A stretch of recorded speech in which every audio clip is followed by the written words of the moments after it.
செய்திகளுக்கு பிரதான அனுசரணை வழங்குவோர் பரேச லாஷப்பல் விடி கேஷ் அண்ட் கேரி காஸ்லே கோனேஸ் விடி சூப்பர் ஸ்டோர்.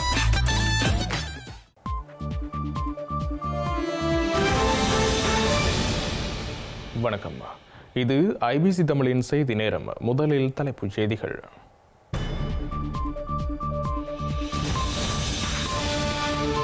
மாவை சேனாதிராஜாவின் உடல்நிலை தொடர்ந்தும் கவலைக்கிடம். மூளையில் அதிக உதிர கசிவு என மருத்துவ வட்டாரங்கள் தகவல். விடுதலை புலிகளை அனுசரித்திருந்தால் மஹிந்தவுக்கு நோபல் பரிசு கிட்டியிருக்குமாம். ஜோசிதவின் கைதுக்கு பின்னர் நாமல் ராஜபக்ஷ கருத்து. விரிவுரையாளர்களின் பணி புறக்கணிப்பால் முடங்கிய யாழ் பல்கலைக்கழகத்தின் கல்வி செயற்பாடு. போதைப் பொருள் பிடியிலிருந்து பல்கலைக்கழகத்தை மீட்க அதிகரிக்கும் கரிசனை. உள்ளூராட்சி தேர்தலில் ஒன்றாக போட்டியிட ரணில் சஜித் அணிகள் பேச்சு. ஊடகங்களுக்கு பகிரங்கப்படுத்தாமல் கொழும்பில் சந்திப்புகள்.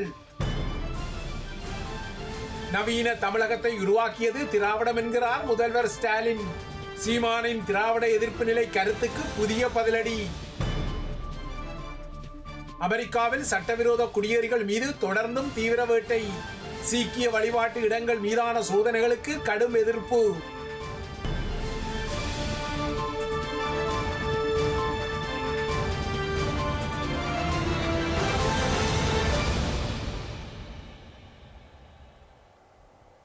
தொடர்வது விரிவான செய்திகள்.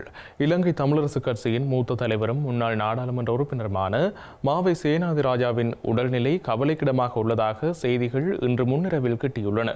இன்று காலை மாவை சேனாதிராஜா தனது வீட்டில் தவறி விழுந்தபோது அவரது தலையில் கடுமையாக அடிபட்டதை அடுத்து அவரது மூளை நரம்பில் வெடிப்பு ஏற்பட்டு மூளைப்பகுதியில் இரத்த கசிவு ஏற்பட்டதை அடுத்து இந்த கவலைக்குரிய நிலை எழுந்துள்ளது.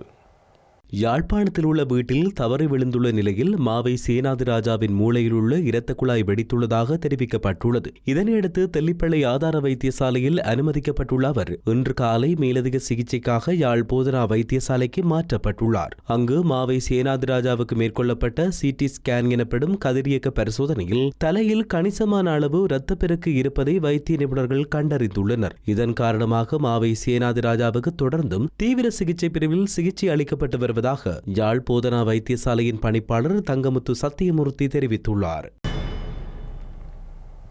இலங்கையில் எதிர்வரும் ஏப்ரல் மாதத்தில் இடம்பெறவுள்ள உள்ளூராட்சி தேர்தலில் ஐக்கிய தேசிய கட்சியுடன் இணைந்து போட்டியிடுவது குறித்த முக்கியமான கலந்துரையாடல் ஒன்று இரண்டு தரப்புக்கும் இடையில் இடம்பெற்றுள்ளதாக தெரிகிறது.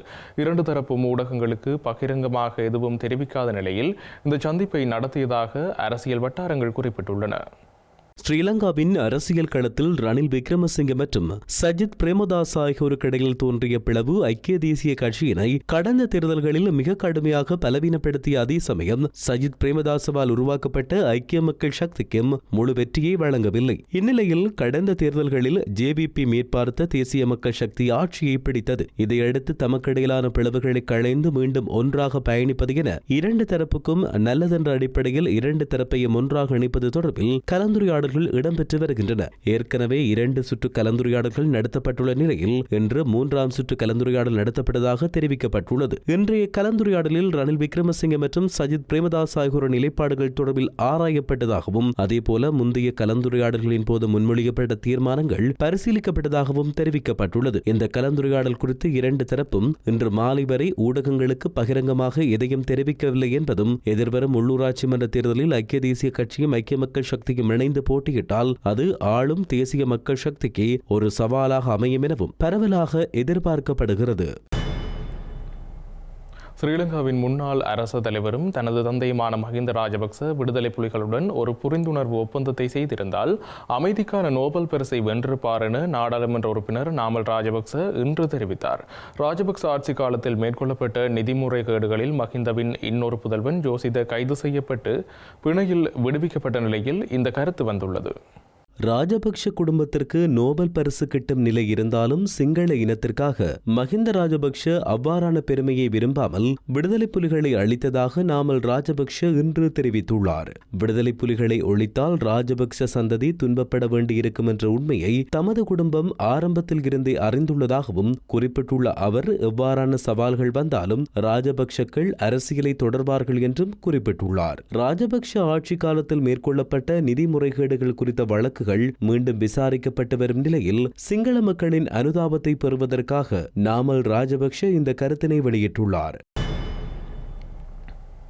இந்திய கடற்றொழிலாளர்களின் ஆக்ரோஷ நடவடிக்கைகளே அவர்கள் மீதான துப்பாக்கிச் சூட்டு காயத்துக்கு காரணம் என ஸ்ரீலங்கா கடற்படை தெரிவித்துள்ளது.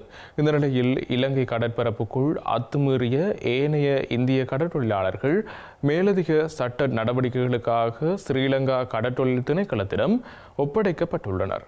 இலங்கை மற்றும் இந்திய கடற்றொழிலாளர்களுக்கிடையில் நீண்ட காலமாக தீர்வின்றி நீடிக்கும் பிரச்சினை இரண்டு நாடுகளுக்கும் இடையில் மாத்திரமல்லாமல் இரண்டு நாட்டு கடற்றொழிலாளர்களுக்கும் இடையிலும் முறுகலை ஏற்படுத்தி வருகின்றது. அதிகமாக இலங்கை கடற்பரப்புக்குள் அத்துமீறி கடற்றொழிலில் ஈடுபடும் இந்திய கடற்றொழிலாளர்கள் கைது செய்யப்பட்டு அவர்களின் படகுகளும் பறிமுதல் செய்யப்படும் நடைமுறையே பின்பற்றப்பட்டு வருகிறது. இந்நிலையில் மிகவும் அரிதான ஒன்றாக நேற்று இரவு இலங்கை கடற்பரப்புக்குள் அத்துமீறிய இந்திய கடற்றொழிலாளர்கள் மீது ஸ்ரீலங்கா கடற்படையினர் துப்பாக்கி பிரயோகம் மேற்கொண்டதில் 2 பேர் காயமுற்ற சம்பவம் பேசுபொருளாய் மாறியுள்ளது. இச்சம்பவம் தொடர்பில் அறிக்கை ஒன்றை வெளியிட்டுள்ள ஸ்ரீலங்கா கடற்படை நேற்று திங்கட்கிழமை இரவு நேரத்தில் யாழ்ப்பாணத்தின் வல்வெட்டித்துறைக்கு அருகாமையில் உள்ள இலங்கை கடல் பகுதியில் இந்திய படகுகள் கடற்றொழிலில் ஈடுபடுவதை வடக்கு கடற்படை கட்டளையைச் சேர்ந்த கடற்படையினர் அவதானித்துள்ளதாக தெரிவிக்கப்படுகிறது. இதையடுத்து இந்த படகுகளை அங்கிருந்து விரட்டும் நோக்கத்துடன் ஸ்ரீலங்கா கடற்படை சிறப்பு நடவடிக்கையை முன்னெடுத்ததோடு அந்த பகுதிக்கு கடற்படை படகுகளையும் அனுப்பி வைத்தது. இருப்பினும் தொடர்ந்து படகொன்றில் கடற்றொழிலில் ஈடுபட்டுக் கொண்டிருந்த இந்திய கடற்றொழிலாளர்கள் 13 பேரை கைது செய்துள்ளதாக ஸ்ரீலங்கா கடற்படை கூறியுள்ளது. இந்த கைது நடவடிக்கையின் போது கடற்படையின் சட்டப்பூர்வ உத்தரவுகளையும் கடமைகளையும் பின்பற்றாமல் ஆக்ரோஷமாக செயற்பட்டதால் வலுக்கட்டாயமாக படகில் ஏற்றி அவர்களை கைது செய்ய வேண்டிய நிலைமை ஏற்பட்டதாக ஸ்ரீலங்கா கடற்படை குறிப்பிட்டுள்ளது. இதனையடுத்து படகில் ஏறும்போது ஸ்ரீலங்கா கடற்படை உறுப்பினர் மீது தாக்குதல் நடத்த முயன்றதாகவும் அவரிடமிருந்து துப்பாக்கியை பறிக்க முயன்று உயிராபத்தை ஏற்படுத்த முயன்றதாகவும் ஸ்ரீலங்கா கடற்படை கூறியுள்ளது. இந்த செயற்பாட்டின் போது தற்செயலாக துப்பாக்கி வெடித்ததால் கடற்றொழிலாளர்கள் இருவருக்கு சிறிய காயங்கள் ஏற்பட்டுள்ளதாக ஸ்ரீலங்கா கடற்படை குறிப்பிட்டுள்ளது. இச்சம்பவத்தை தொடர்ந்து காயமடைந்த 2 கடற்றொழிலாளர்களுக்கும் கடற்படை ஆரம்ப முதலுதவி அளிக்கப்பட்டு உடனடியாக அவர்கள் மேலதிக சிகிச்சைக்காக யாழ் போதனா வைத்தியசாலைக்கு அனுப்பப்பட்டுள்ளனர். அவர்களின் உடல்நிலை சீராக இருப்பதாக யாழ்ப்பாண போதனா வைத்தியசாலை உறுதிப்படுத்தியுள்ளது. இதனிடையே இந்த சம்பவம் தொடர்பில் ஸ்ரீலங்கா கடற்படை காங்கேசந்துறை காவல்துறையில் முறைப்பாடு பதிவு செய்துள்ளது. அத்துடன் பறிமுதல் செய்யப்பட்ட இந்திய கடற்றொழிலாளர்களின் படகு மற்றும் ஏனைய கடற்றொழிலாளர்கள் இன்று காலை காங்கேசந்துறை துறைமுகத்துக்கு கொண்டு செல்லப்பட்டுள்ளனர். அடுத்த கட்ட சட்ட நடவடிக்கைக்காக மயிலட்டி கடற்றொழில் திணைக்கள அதிகாரியிடம் ஒப்படைக்கப்பட்டுள்ளதாகவும் ஸ்ரீலங்கா கடற்படையின் அறிக்கையில் மேலும் தெரிவிக்கப்பட்டுள்ளது. இந்த நிலையில் வடக்கின் நெடுந்தீவுக்கு அருகே உள்ள கடற்பரப்பிற்குள் அத்துமீறி கடற்றொழிலில் ஈடுபட்டதாக கூறப்படும் தமது நாட்டின் கடற்றொழிலாளர்கள் மீது ஸ்ரீலங்கா கடற்படையினர் துப்பாக்கிச்சூடு நடத்திய சம்பவத்திற்கு இந்தியா கடுமையான கண்டனத்தை தெரிவித்துள்ளது. ஸ்ரீலங்காவின் பதில் உயர்ஸ்தானிகரை அழைத்து இந்த சம்பவத்திற்கு கடுமையான எதிர்ப்பை வெளியிட்டதாக இந்திய வெளிவிவகார அமைச்சு தெரிவித்துள்ளது. தமிழ்நாட்டு கடற்றொழிலாளர்கள் மீது துப்பாக்கிச்சூடு நடத்தப்பட்ட சம்பவம் தொடர்பாக கொழும்பில் உள்ள உயர்ஸ்தானிகர் அலுவலகம் ஸ்ரீலங்கா வெளிவிவகார அமைச்சகத்திடம் விடயத்தை கொண்டு சென்றுள்ளதாக இந்திய வெளிவிவகார அமைச்சு கூறியுள்ளது. கடற்றொழிலாளர்கள் தொடர்பான பிரச்சினைகளை மனிதாபிமான முறையில் கையாள வேண்டியதன் அவசியத்தை இந்திய அரசு தொடர்ந்தும் வலியுறுத்தி வருவதாகவும் அமைச்சர் குறிப்பிட்டுள்ளார். வாழ்வாதார கவலைகளை மனதில் கொண்டு எந்த சூழ்நிலையிலும் பலத்த பிரயோகத்தை பயன்படுத்துவது ஏற்றுக்கொள்ள முடியாது எனவும் இந்திய வெளிவிவகார அமைச்சு கூறியுள்ளது. இது தொடர்பாக 2 நாட்டு அரசாங்கங்களுக்கு இடையில் நடைமுறையில் உள்ள புரிந்துணர்வுகள் கட்டாயம் கடைபிடிக்கப்பட வேண்டும் எனவும் அமைச்சு குறிப்பிட்டுள்ளது. ஸ்ரீலங்கா கடற்படையினரின் துப்பாக்கிச் சூட்டில் காயமடைந்த 2 கடற்றொழிலாளர்களும் யாழ் போதனா வைத்தியசாலையில் சிகிச்சை பெற்று வருவதாகவும் அமைச்சு கூறியுள்ளது. மேலும் 3 கடற்றொழிலாளர்களுக்கு சிறிய காயங்கள் ஏற்பட்டுள்ளதாகவும் யாழ்ப்பாணத்தில் உள்ள இந்திய துணை உயர்ஸ்தானிகர் அதிகாரிகள் காயமடைந்த கடற்றொழிலாளர்களை மருத்துவ மருத்துவமனையில் சந்தித்து அவர்களின் நலனை கேட்டறிந்துள்ளதுடன் கடற்றொழிலாளர்கள் மற்றும் அவர்களது குடும்பத்தினருக்கு அனைத்து உதவிகளையும் வழங்கி வருகின்றனர் எனவும் இந்திய வெளிவிவகார அமைச்சு மேலும் குறிப்பிட்டுள்ளது. அந்த வகையில் காயமடைந்து இந்திய கடற்றொழிலாளர்களை யாழ்ப்பாண இந்திய துணை தூதுவர் சாய்முரளி பார்வையிட்டதுடன் யாழ் போதனா வைத்தியசாலையின் பணிப்பாளருடன் அவர்களின் உடல்நலம் குறித்தும் கேட்டறிந்து கொண்டுள்ளார். இதனை தவிர தேசிய மக்கள் சக்தி நாடாளுமன்ற உறுப்பினர்களான கருணைநாதன் இளங்குமரன் மற்றும் ஜே ஆனந்தமூர்த்தி ராஜீவன் ஆகியோரும் தனித்தனியாக வைத்தியசாலைக்கு சென்று காயமடைந்த இந்திய கடற்றொழிலாளர்களை பார்வையிட்டுள்ளனர். எம்மை பொறுத்தவரையும் சட்டத்துக்கு விரோதமான ஒட்டன் ரோலிங் என்பது தடை செய்யப்பட்டது, இந்தியாவிலும் தடை செய்யப்பட்டிருக்கிறது. அந்த படகுகளை எமது கடற்பரப்புக்கு நாங்கள் விடமாட்டோம்.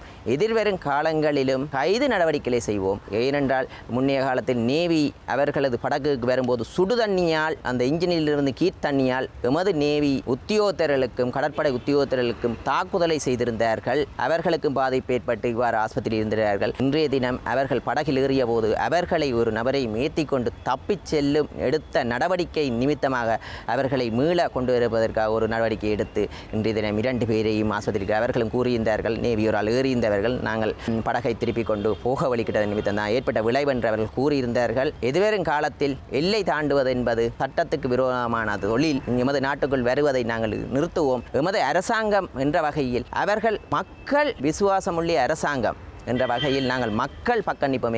எமது மக்கள் கூறுகிறார்கள், நாங்கள் தூக்கு போட்டுக்கொண்டு சாவதா, எமது வேலைகளை அழிப்பதனால் மீனவர்கள் எங்கிட்ட கேட்கிறார்கள், நாங்கள் உங்களுக்கு வாக்களித்திருக்கிறோம், உங்களை நம்பித்தான் வாக்களித்திருக்கிறோம், முன்னைய அரசாங்கத்தில் நாங்கள் நம்பவில்லை, அவர்கள் கண்டும் காணாமல் இருந்தவர், அப்போ நீங்களும் இவ்வாறு கண்டும் காணாமல் இருக்கிறீர்களா என்று கேள்வி இருந்தார்கள். அதன் நிமித்தம் அவர்கள் படகுகளை இலங்கை வரலாற்றில் அதிகளவான படகை நாங்கள் குறுகிய காலத்தில் கைது செய்திருக்கிறோம். ஏனென்றால் எமது மீனவர்களை பாதுகாக்க வேண்டியது எமது பொறுப்பு, எமது வளத்தை பாதுகாக்க வேண்டியது எமது பொறுப்பு, இந்த வளங்களை எதிர்கால சந்ததியை கொடுக்க வேண்டிய பொறுப்பு. அதன் நிமித்தமாக இன்றைய தினம் ஒரு சிறிய அசம்பாவிதம் நடந்திருக்கு. அதை அவர்களுக்கு புரியப்படுத்தினோம். அவர்களும் உணர்ந்திருக்கிறார்கள். அவர்களை நாங்கள் குணப்படுத்தி இந்தியாவுக்கு மீள அனுப்புவோம். ஆனால் அவர்களது படகுகளை கைமுதல் செய்யப்பட்டு அது அரசுடைமையாக்கப்படும் என்பதை இந்த இடத்தில் கூறுகிறோம். யாழ் பல்கலைக்கழக ஆசிரியர் சங்கத்தினர் இன்று முதல் மேற்கொள்ளும் தொடர் வகுப்பு புறக்கணிப்பால் மாணவர்களின் கல்வி நடவடிக்கைகள் பாதிக்கப்பட்டுள்ளன. யாழ்ப்பாண பல்கலைக்கழக கலைப்பீட பீடாதிபதி பதவி விலகியமைக்கு எதிர்ப்பு தெரிவித்து இந்த பணிவிலகல் போராட்டம் முன்னெடுக்கப்படும் நிலையில் நாளை விசேட அவசர பேரவை கூட்டம் இடம்பெறவுள்ளது. இந்த கூட்டத்தில் ஆசிரியர் சங்கம் முன்வைத்த கோரிக்கைகளுக்கான தீர்வு வழங்கப்படும் என பல்கலைக்கழக துணைவேந்தர் பேராசிரியர் ஸ்ரீ சட்குணராசா உறுதியளித்துள்ளார். முன்னதாக யாழ் பல்கலைக்கழக விரிவுரையாளர்கள் மற்றும் கலைப்பீட மாணவர் ஒன்றியத்தினர் இன்று துணைவேந்தரை சந்தித்து கலந்துரையாடியிருந்தனர். விரிவுரையாளர்கள் முன்வைத்த கோரிக்கைகளுடன் ஏனைய முக்கிய கோரிக்கைகளுக்கும் தீர்வு வழங்கப்படும் பட்சத்தில் கலைப்பீட பீடாதிபதியாக சிவசுப்பிரமணியம் ரகுராம் மீண்டும் பொறுப்பேற்பார் எனவும் தகவல் வெளியாகியுள்ளது. இந்திய அரசியலமைப்பு சீர்திருத்தம் தொடர்பாக சமூகத்திற்கு தெளிவூட்டும் வகையில் இன்று யாழ்ப்பாணத்தில் உள்ள தனியார் விடுதியொன்றில் ஊடகவியலாளர்களுடனான சந்திப்பு ஒன்று இடம்பெற்றுள்ளது. தமிழ் தேசிய மக்கள் முன்னணியின் ஏற்பாட்டில் இடம்பெற்ற இந்த சந்திப்பில் முன்னணியின் தலைவரும் நாடாளுமன்ற உறுப்பினருமான கஜேந்திரகுமார் பொன்னம்பலம், கட்சியின் முன்னாள் நாடாளுமன்ற உறுப்பினர் கஜேந்திரன் உள்ளிட்டவர்கள் கலந்து கொண்டு தமது தெளிவுபடுத்தல்களை வழங்கியுள்ளனர். மக்களை தமிழ் தேசியத்திலிருந்து கொண்டு போகக்கூடிய செயற்பாடுகள் இடம்பெற்று கொண்டிருக்குது. பல விஷயங்கள் இடம்பெற்று கொண்டுதான் இருக்குது. தமிழ் தேசிய உணர்வை ஊற்றுறதுக்கான செயற்பாடுகளை அரசியல் தாண்டி தேர்தல் கால முறைகளை தாண்டி என்னென்ன நீங்க செய்திருக்கீங்க இதுவரைக்கும், இது எதிர்காலத்தில் இந்த பிரச்சனையை எப்பயாவது நீங்கள் உணர்ந்து கொண்டீங்களா? எதிர்காலத்தில் இருக்கிற யோசனைகள் வச்சிருக்கீங்களா? ஒற்றையாட்சிக்குட்பட்ட ஒரு சிந்தனையை நீங்கள் செய்ய கொண்டு வாங்க அர்த்தமே கிடையாது. அப்படி என்ன நாங்கள் அரசாங்கத்தில் ஆதரித்து கொண்டு போகலாம். அதைத்தான் நாங்கள் முதல் கட்டமாக முன்வைச்ச ஒரு நிபந்தனை எல்லாம் அதுதான் நிபந்தனை. ஒற்றையாட்சியே இருக்கே சமஷ்டியாக சமஷ்டிக்கு தான் நாங்கள் கொடுத்தது. நீங்கள் சமஷ்டி யோசனைகளை கொண்டு வாங்க. அதில் ஒரு ஒளிவுமறைவும் இருக்கவும் கூடாது. சமஷ்டி என்ன சமஷ்டி தான், அதை வெளிப்படையாக நாங்கள் வெளியிடக்கூடியதாக இருக்கும். அந்த அடிப்படையில் நாங்கள் எப்போ நாங்கள் தயாரிக்கொண்டது தான் நாங்கள் சொல்கிறோம். தமிழரசு கட்சி இதுவரைக்கும் தங்களுடைய யோசனை எதுன்றதை இதுவரைக்கும் உபயோகமாக அறிவிக்கல. ஊடகங்கள் ஊடாக பார்த்த இடத்துல தான் நாங்கள் அறியக்கூடியதாக இருக்கிறது. முதல் கட்டமாக அந்த ஏக்கியராஜ விஷயத்தை நாங்களாக கைவிட்டதாக இப்போ அறிவிச்சிருக்கிறது. மற்றது வந்து அந்த ரமேஷ் சில்வாவுக்கு கொடுத்த யோசனை பற்றி தான் நாங்கள் சிந்திக்கிறோம் என்ற கருத்து வெளிவந்திருக்கு. ஜனநாயகத்தின் தமிழ் தேசிய கூட்டணி வந்து இதுவரைக்கும் தங்களுடைய யோசனைகளை பற்றி ஒன்றும் சொல்லவில்லை. ஆனால் அவையின் கூட்டமைப்பாக வந்து ரமேஷ் சில்வாண்ட இதில் வந்து உண்டாக இருந்தது. சில அவையும் அதை விரும்பக்கூடும் அல்லது வந்து பேரவையின் யோசனைகளை பற்றியும் வந்து அவை சிந்திக்கிறதுக்கு தயாராக இருக்கக்கூடும். ஆனால் அவை இதுவரைக்கும் தங்களுடைய பக்கத்தில் எந்த ஒரு யோசனை குறிப்பானதோடு சொல்லவில்லை. சொல்றதாக இருக்கலாம், சொல்லாமலும் இருக்கலாம். என்ன பொறுத்தவரை வந்து அது முக்கியம். ஏதோ ஒன்றை நாங்கள் வச்சு தொடங்குவோம். அப்போ தொடங்குறதாக இருந்தால் வந்து பேரவையின் தீர்வு மங்கள நியாயம் என்றால் பேரவையின் தீர்வு திட்டம் வந்து மற்ற இதுவரைக்கும் தமிழ் தேசிய அரசியல் அவைகளில் வந்து காணப்பட்ட யோசனைகளுக்கும் கூட முன்னுக்கு நிற்கிற ஒரு யோசனை, கூட அட்வான்ஸ்டான யோசனை. அப்போ அதை வச்சு கொண்டு வந்து திருத்தங்களை அதில் வந்து டிஸ்கஸ் பண்ணாமல் முறையை ஒன்றாங்க. தமிழ் மக்கள் ஒற்றுமைப்படவில்லை என்றால் அனைத்து உள்ளூராட்சி சபைகளையும் தேசிய மக்கள் சக்தி கைப்பற்றும் அபாயம் உள்ளதாக அரசியல் ஆய்வாளரும் சட்டத்திறனியும் சமூக விஞ்ஞான ஆய்வு மைய இயக்குநருமான ஜோதிலிங்கம் தெரிவித்துள்ளார். யாழ்ப்பாணம் உரிம்பிராயில் உள்ள தனது அலுவலகத்தில் இன்று ஊடகங்களுக்கு கருத்து தெரிவிக்கும் போதே அவர் இந்த எச்சரிக்கையை விடுத்துள்ளார். இந்திய காலகட்டத்தில் தமிழ் மக்கள் 3 முக்கியமான பிரச்சனைகளுக்கு முகம் கொடுக்கின்றார்கள். ஒன்று, அவர்கள் இந்த பெருந்தேசியவாத அரசாங்கத்தை கையாளவன். தொடர்ச்சியாக நடைபெறுகின்ற ஆக்கிரமிப்புகள் தொடர்பாக ஒரு எதிர்ப்பு குரலை எழுப்ப வேண்டிய ஒரு தேவை ஒன்று இருக்கிறது. 2வது, இன்றைய தேசிய பிரச்சனை என்பது ஒரு சர்வதேச பிரச்சனையாக இருப்பதனால சர்வதேச அரசியலை கையாளவன். சர்வதேச அரசியலை தனித்து ஒரு நாளும் கையாள இல்லாது. அது ஒருங்கிணைந்து கையாளுவதன் ஊடாகத்தான் தமிழ் மக்களினுடைய ஒரு வலுவான செய்தியை சர்வதேச மட்டத்துக்கு சொல்லக்கூடியான ஒரு சூழல் ஒன்று ஏற்படும். 3வது, இனி அடுத்தடுத்து 2 தேர்தல்கள் வர இருக்கின்றன. உள்ளூராட்சி தேர்தல் மார்ச் மாதம் அளவில் வரலாம் என அரசாங்கம் கூறியிருக்கின்றது. அதேவேளை மாகாண சபை தேர்தல் ஆடி ஆவணி மாதங்களில் வரலாம் என எதிர்வு கூறப்படுகின்றது. 2 தேர்தல்களுமே பாராளுமன்ற தேர்தல் போல அல்ல. அது தமிழ் மக்களினுடைய தாயகத்தில் உள்ளே நடக்கின்ற தேர்தல். அவை இந்த தேர்தலில் தமிழ் தேசிய சக்திகள் மேலாதிக்க நிலையில் இருக்க வேண்டிய ஒரு தேவையும் அவசியமும் இருக்கின்றது. ஆனால் இன்றைக்கு இருக்கிற சூழலில் தமிழ் தேசிய கட்சிகள் இணைந்து போட்டியிடாவிட்டால் தேசிய மக்கள் சக்தி பல சபைகளை கைப்பற்றக்கூடிய, உள்ளூராட்சி சபைகளில் பல சபைகளை கைப்பற்றக்கூடிய ஒரு சூழல் ஒன்று இருக்கிறது. மாகாண சபையையும் கூட சில வழி அவர்கள் கைப்பற்றக்கூடிய சூழல் உருவாகலாம். அவை இந்த நிலையை தவிர்க்க வேண்டும் என்று சொன்னால் தமிழ் தேசிய கட்சிகள் தங்களுக்கிடையே உள்ள முரண்பாடுகளை ஒரு பக்கத்தில் தள்ளி வைத்துவிட்டு ஒருங்கிணைந்து அந்த தேர்தலில் போட்டியிட வேண்டிய தேவை இருக்கிறது. இலங்கை சிறையில் உள்ள தமிழ் அரசியல் கைதிகளை விடுவிப்பதற்கான பொறிமுறை ஒன்றின் அவசியத்தை சரத் பொன்சேகோ மீதான தற்கொலை முயற்சி வழக்கில் பிரதிவாதிகள் சார்பாக முன்னிலையாகும் சட்டத்திறனியான சுரங்க பண்டார வலியுறுத்தியுள்ளார். பல தமிழ் அரசியல் கைதிகள் நீண்டகாலமாக சிறைகளில் வாடுவதாகவும் அவர்களுக்கு இழைக்கப்படும் அநீதிகளுக்கு நீதி வழங்க வேண்டும் எனவும் அவர் சுட்டிக்காட்டியுள்ளார். கொழும்பு ராணுவ தலைமையகத்தில் வைத்து கடந்த 2006ஆம் ஆண்டு முன்னாள் ராணுவ தளபதி சரத் பொன்சேகா மீது தற்கொலை குண்டு தாக்குதல் நடத்தப்பட்டிருந்தது. இந்த வழக்கில் சரத் பொன்சேகா மீது தற்கொலை தாக்குதல் நடத்தி அவருக்கு பலத்த காயங்களை ஏற்படுத்தியமை மற்றும் அவரது மெய் காப்பாளர்கள் 3 கொல்ல உதவியமை உள்ளிட்ட குற்றச்சாட்டுகளின் பேரில் பயங்கரவாத தடுப்புச் சட்டத்தின் கீழ் சட்டமாதிபரால் மொரிஸ் எனப்படும் செல்வராசா கிருபாகரன், சண்முகலிங்கம், சூரியகுமார் மற்றும் தனுஷ் எனப்படும் தம்பையா பிரகாஷ் ஆகியோருக்கு எதிராக குற்றச்சாட்டுகள் பதிவு செய்யப்பட்டுள்ளன. இந்த வழக்கு இன்று கொழும்பு மேல் நீதிமன்ற நீதிபதி நவரத்ன மாரசிங்க முன்னிலையில் விசாரணைக்கு எடுத்துக் கொள்ளப்பட்டது. இந்த தற்கொலை குண்டு தாக்குதலை நடத்திய குண்டுதாரியான துர்காவுக்கு உதவியதாக குற்றம் சாட்டப்பட்ட 3 விடுதலை புலி சந்தேக நபர்களுக்கு எதிராக சட்டம் அதிபரினால் 230 குற்றச்சாட்டுகளின் கீழ் வழக்கு பதிவு செய்யப்பட்டுள்ளது. இந்த வழக்கில் முறைப்பாட்டாளர் சார்பில் முன்னிலையான பிரதி சட்டமாதிபர் லக்மாலி கருணாநாயக்கவின் வழிகாட்டுதலின் கீழ் சாட்சியங்கள் பதிவு செய்யப்பட்டுள்ளன. இதன்போது விடுதலை புலிகள் இயக்கத்தில் இருந்ததாக கூறப்படும் உதயன் என்பவர்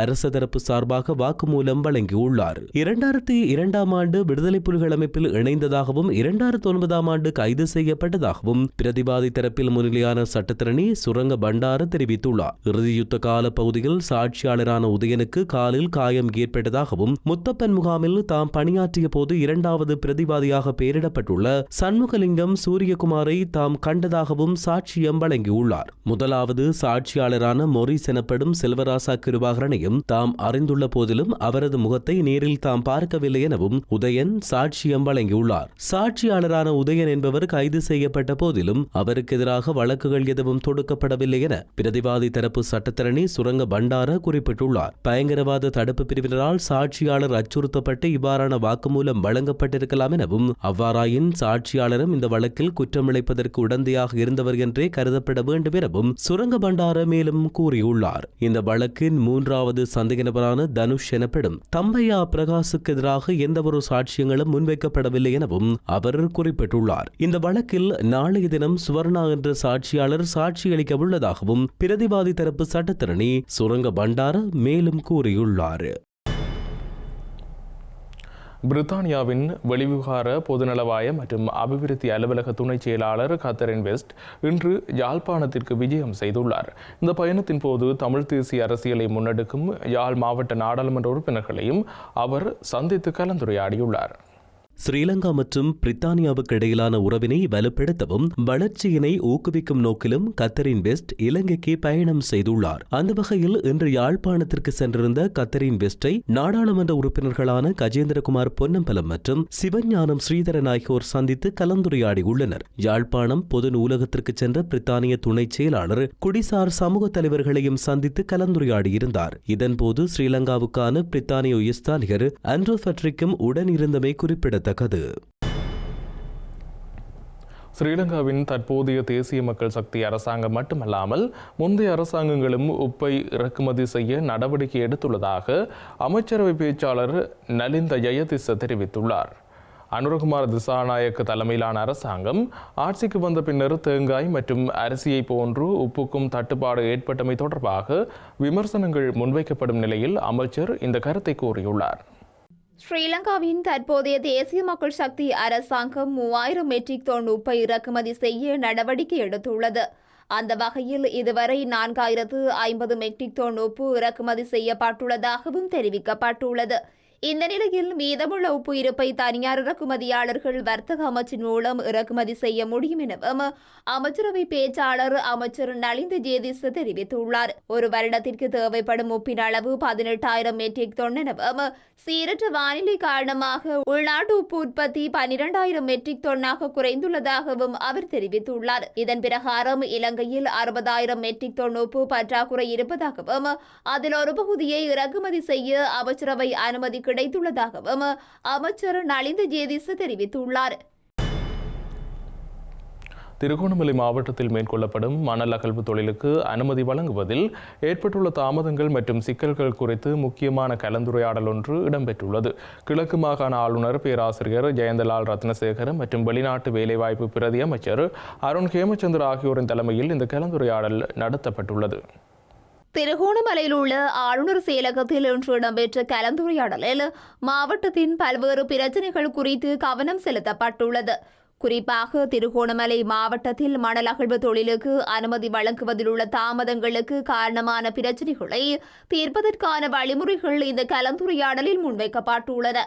மகாவலி ஆற்றின் குறுக்கே மணல் அகழ்வின் போது மக்கள் எதிர்கொள்ளும் பிரச்சினைகள் குறித்தும் ஆளுநரும் பிரதி அமைச்சரும் அந்த நிறுவனங்களின் தலைவர்களுக்கு சுட்டிக்காட்டியுள்ளனர். மேலும் இதுபோன்ற பிரச்சினைகள் மீண்டும் ஏற்படாதவாறு கடுமையான விதிமுறைகளுடன் உரிமங்களை வழங்க நடவடிக்கை எடுக்குமாறும் அறிவுறுத்தியிருந்ததாக தெரிவிக்கப்பட்டுள்ளது. இந்த கலந்துரையாடலில் திருகோணமலை மாவட்ட அரசாங்க அதிபர் WGM ஹேமந்தகுமார், கிழக்கு மாகாண ஆளுநர் செயலக செயலாளர் JS அருள்ராஜா, மேலதிக அரசாங்க அதிபர் S சுதாகரன், பிரதேச செயலாளர்கள், புவியியல் மற்றும் சுங்க பணியகம், வனத்துறை, மகாவலி அதிகார சபை, நீர்ப்பாசனத்துறை, காவல்துறை மற்றும் கடற்படை உள்ளிட்ட பொறுப்பான நிறுவனங்களை பிரதிநிதித்துவப்படுத்தும் திணைக்கள தலைவர்கள் பங்கேற்றிருந்தமை குறிப்பிடத்தக்கது.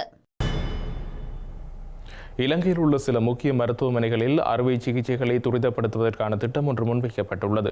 இதன் பிரகாரம் கடமை நேரத்திற்கு பின்னர் அறுவை சிகிச்சைகளை மேற்கொள்ளும் பணியாளர்களுக்கு ஜனாதிபதி நிதியிலிருந்து ஊக்குவிப்பு கொடுப்பனவு வழங்க திட்டமிடப்பட்டுள்ளது.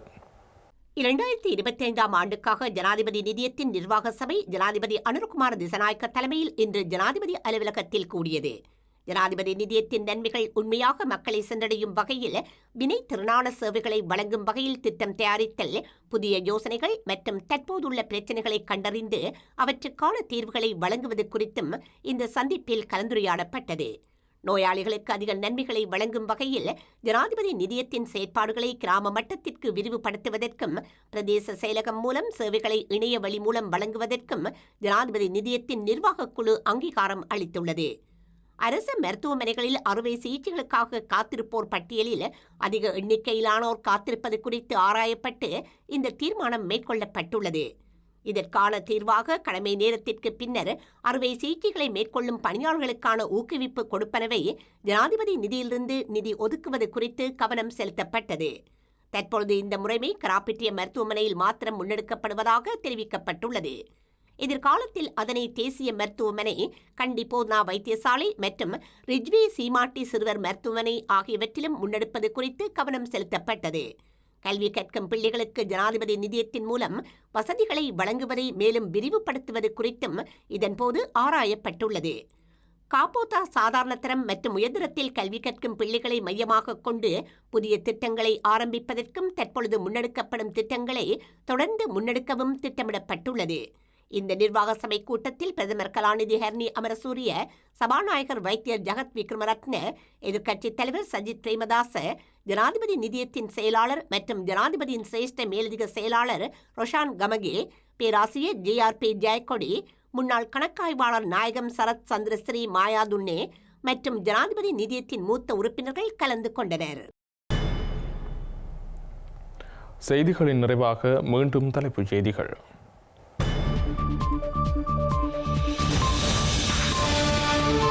மாவை சேனாதிராஜாவின் உடல்நிலை தொடர்ந்தும் கவலைக்கிடம். மூளையில் அதிக உதிர கசிவு என மருத்துவ வட்டாரங்கள் தகவல். விடுதலை புலிகளை அனுசரித்திருந்தால் மஹிந்தவுக்கு நோபல் பரிசு கிட்டியிருக்குமாம். யோசிதவின் கைதுக்கு பின்னர் நாமல் ராஜபக்ஷ கருத்து. விரிவுரையாளர்களின் பணி புறக்கணிப்பால் முடங்கிய யாழ் பல்கலைக்கழகத்தின் கல்வி செயற்பாடு. போதைப் பொருள் பிடியிலிருந்து பல்கலைக்கழகத்தை மீட்க அதிகரிக்கும் கரிசனை. உள்ளூராட்சி தேர்தலில் ஒன்றாக போட்டியிட ரணில் சஜித் அணிகள் பேச்சு. ஊடகங்களுக்கு பகிரங்கப்படுத்தாமல் கொழும்பில் சந்திப்புகள். நவீன தமிழகத்தை உருவாக்கியது திராவிடம் என்கிறார் முதல்வர் ஸ்டாலின். சீமானின் திராவிட எதிர்ப்பு நிலை கருத்துக்கு புதிய பதிலடி. அமெரிக்காவில் சட்டவிரோத குடியேறிகள் மீது தொடர்ந்தும் தீவிர வேட்டை. சீக்கிய வழிபாட்டு இடங்கள் மீதான சோதனைகளுக்கு கடும் எதிர்ப்பு.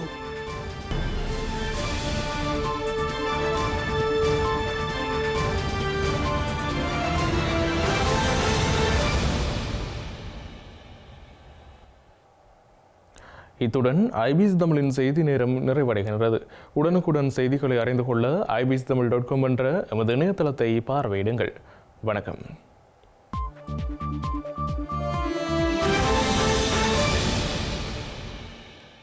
இல்லத்தரசிகள் எப்பொழுதும் உச்சரிக்கும் பெயர்கள் விடி கேஷ் அண்ட் கேரி, விடி சூப்பர் ஸ்டோர். இல்லங்கள் தோறும் சுவையான உணவு வகைகள் தயாரிக்க தேவையான அனைத்து பொருட்களும் ஓரிடத்தில் ஒரே நேரத்தில் தெரிவு செய்யலாம். சமையல் அறைக்கு தேவையான சமையல் பாத்திரங்கள், கிரைண்டர், மிக்சர், மரக்கறி வகைகள், கடல் உணவுகள், அரிசி முதல் அத்தனை தானிய வகைகளும் மலிவு விலைகளில் கிடைக்கின்றன. விஜயம் செய்யுங்கள். விடி கேஷ் அண்ட் கேரி, 11-15 ரோக்காய், Paris 10, la Chapelle. VD super store, காஸ்லே cornice.